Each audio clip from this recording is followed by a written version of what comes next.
제 성격이 좀 부정적이고 지금 행복해도 그 순간을 온전히 즐기지 못하고 변해가겠지 하며 미리 행복이 없어졌을 때를 대비하려고 해요. 실망하기 싫어서. 상대의 말도 있는 그대로 받아들이지 않고 곡해하거나 넘겨짚거나 추측하는 습관도 있어요. 어떤 원인 때문일까요? 어떻게 하면 단순하게 살 수 있을지도 도움 구합니다. 이 원인은 행복하지 않았기 때문이지, 행복함이 불안하기 때문이지, 행복이 어색하기 때문이라는 표현이 잘 맞겠다. 행복이 어색하기 때문에. 그래서 행복한 순간 불안하지. 어색하다는 건 뭐예요? 평소에 없던 일이니까. 예를 들어서 막 갑자기 맨날 나한테 막 욕하던 친구가 갑자기 어느 날 와가지고 막 그 다정하게 말하면서 다나님 이렇게 하면서 벌써 이 새끼 왜 이러는 거야? 불안하잖아요. 그런 것처럼 행복이라는 거는 나에게는 없던 존재고 평소에 대면대면한 사이였는데 갑자기 얘가 나를 찾아와 있어? 내 옆에 있어? 그럼 불안하지. 아, 이 새끼 나한테 뭐 하려고 이러는 거야? 이런 생각이 들잖아요. 그러니까 기본적으로 미리 행복이 없어졌을 때를 대비하려고 한다는 거는 뭐예요? 행복이 없는 그 순간이 나에게는 일상이니까. 그게 나의 디폴트 값인 거지. 나에게 익숙한 건 행복이 없는 그 순간이지.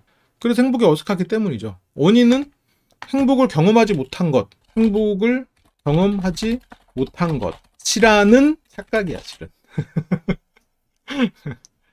행복을 경험하지 못한 것이라는 착각은 그러면 왜 생겼을까? 행복하지 않은 순간들을 계속 곱씹고 있기 때문에. 그러면 행복하지 않은 순간을 계속 곱씹고 있기 때문에? 그러면 이게 뭐예요? 평소에 행복하지 않은 순간들을 아는 기억, 혹은 과거 기억을 현재 상태로 불러오기를 반복 중인 거죠. 이런 원인 때문입니다. 그래서 여기서는 어떻게 하면 단순하게 살 수 있을지도 도움 구합니다라는 거는 결국 이제 과거의 기억을 자꾸 현재 상태로 불러오는 것을 멈춰야 되고, 그리고 이게 그 행복이 없어졌을 때라는 거, 이 행복을 너무 과하게 생각해서는 안 돼. 행복은 그냥 떠다니는 거예요. 뭐 그럴 수도 있고 저럴 수도 있는 거야. 그냥 여기서도 지금 스톤님 말씀처럼 샤워하고 선풍기 틀어놓고 맞는 거 먹으면 행복하다고. 그래.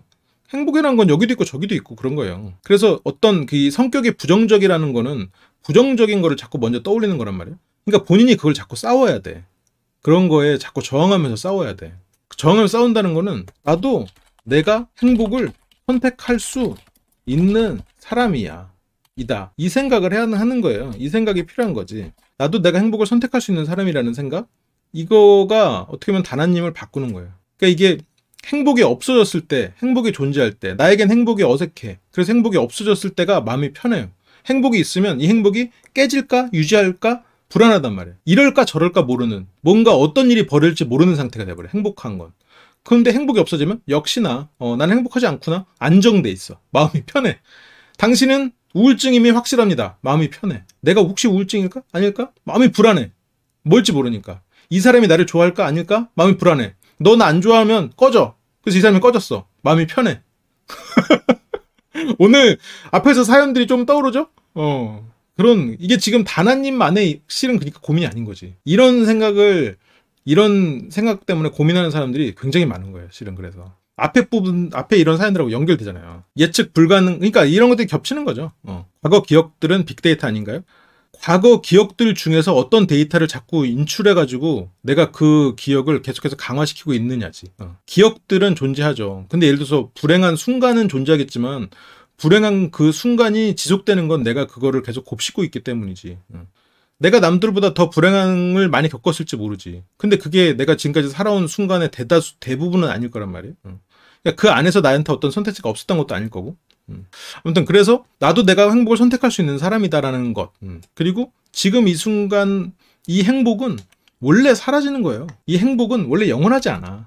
원래 기쁨도 사라지는 거예요. 이게 그러니까 일종의 그 머릿속에도 이런 여러 가지 감정들의 생태계가 있는 거예요. 낳고 사라지고 하면서 이런 일도 저런 일도 있고 비도 왔다가 뭐 행복했다 하면서 그 어떤 순환에 의하는 거예요. 그러니까 이게 그 기쁨도 이거 내가 다른 강의에서 이걸 갖고 얘기하는데 이게 유튜브에는 없는 건가? 아무튼 그 기본적으로 기쁨 시스템이 돌아가요. 근데 그거는 어쨌든 거기서 내려와야 돼. 이게 저걸 해보고 싶다? 기쁠지 몰라. 해봐. 기쁘다. 예를 들어서 저거 이 물 따뜻하니 맛있겠다. 커피라고 칩시다. 난 커피 좋아하니까. 커피 따뜻하니 맛있고 좋겠다. 마셔. 행복하다. 그러면 지금 여기서도 벌써 3단계죠. 이걸 보고 어떤 기대감을 품어. 마시고 행복해. 내려놓고 좋은 기억이었다. 간단 말이에요.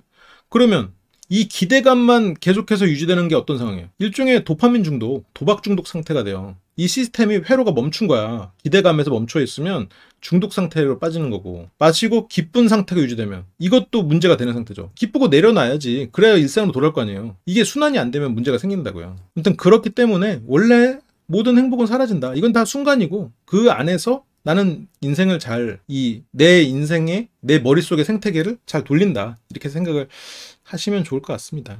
SNS가 요즘 사람들을 불행하게 만들었다? 뭐 그랬을 수 있겠죠. 내가 뭐 비교를 하기 시작하면은 누군들 행복하겠어요? 작은 슬픔에 금방 무너진다고? 그럴 수 있지. 그러니까 원치님이 여기서 사연자님과 똑같은 상황이라고 감사일기도 쓰고 단기적인 노력으로 장기 전환을 하려는데 그럴 수 있지. 부탄에 인터넷 들어오면서 행복 만족도가 떨어졌다. 그러니까 행복 만족도라는 거에는 실은 절대적인 행복이 있다라고 보기는 좀 어려운 거예요.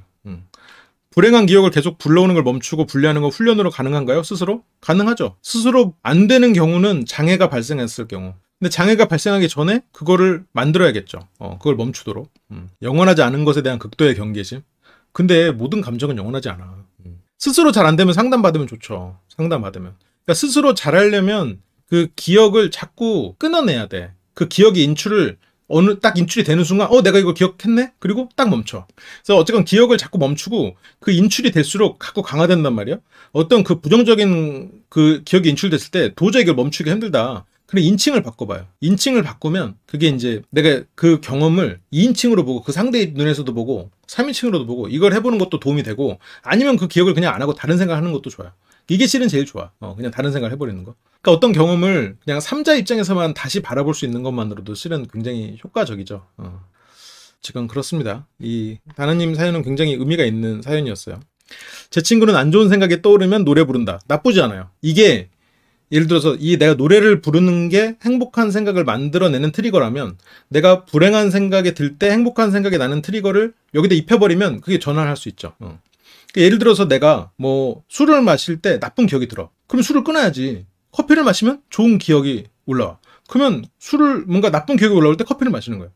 그러면 속이 쓰릴라나?